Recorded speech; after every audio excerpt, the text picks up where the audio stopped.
In March 1947, Earl Louis Mountbatten and his wife Edwina arrive in New Delhi. The great-grandson of Queen Victoria and second cousin to George VI, Mountbatten brings a regal presence to the drama of India's independence. As the last Viceroy, he bears responsibility for India's fate. 2nd of April, 1947. I have now completed my first week in office. I should like to be able to paint an encouraging picture of my first impressions, but feel it would be misleading if I did so. The scene here is one of unrelieved gloom. At this early stage, I can see little common ground on which to build any agreed solution for the future of India. The only conclusion I have been able to come to is that unless I act quickly, I may well find the real beginnings of a civil war on my hands.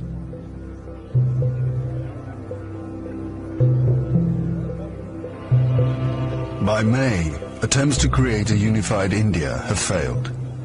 Gandhi retreats from political life.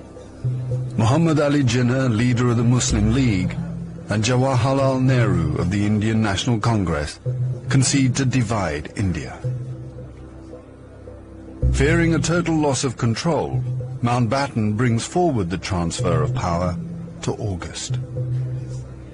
Two nations will be created by partition, a secular India and a new homeland for India's Muslims, Pakistan.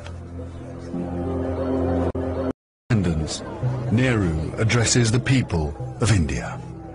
Long years ago, we made a tryst with destiny, and now the time comes when we shall redeem our pledge.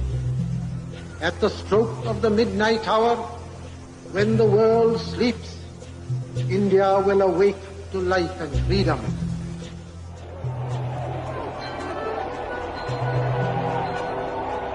The 15th of August, 1947, the British Empire in India has come to an end. The last Viceroy, Louis Mountbatten.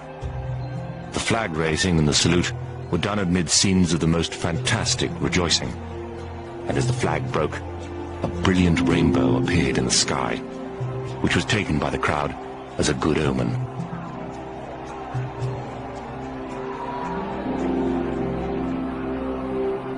Qasim Muhammad. On the 15th of August came freedom. The freedom to burn, loot and murder. While Delhi and Karachi were celebrating, central Punjab was burning.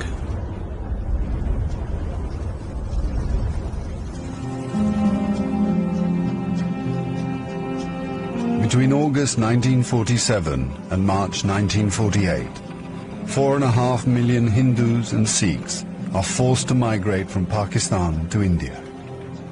6 million Muslims must move in the opposite direction. Britons and Indians witness the bloodshed. Shahid Ahmed. It is a battleground. People have gone mad. Trains to Pakistan are being looted and occupants slaughtered. We all knew that carnage was in the offing. So did Mountbatten. The British Empire, which tried to build India over centuries, can never live down this great tragedy.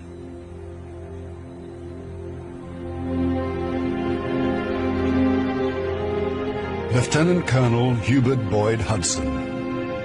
The sight from the air was awe-inspiring. In this chaos, millions of refugees were struggling to get to India or Pakistan. Thousands of others were doing their best to prevent them, murdering them by the hundred. But death is nothing. There are things more terrible than death.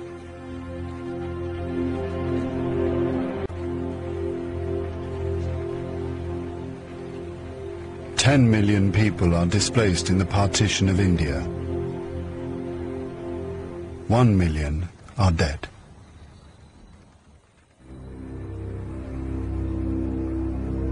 By the summer of 1948, most of the British have left.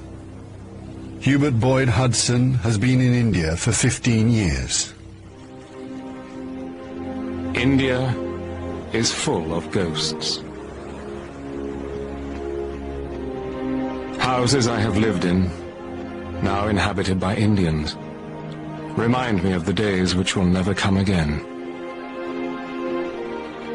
When the Viceroy drove past with a cavalry escort in red coats, I have seen the greatness of the British in India, but now it is all ended, and we are the last to leave, the few who are trying to tidy up the mess which the sudden splitting of an old empire has caused.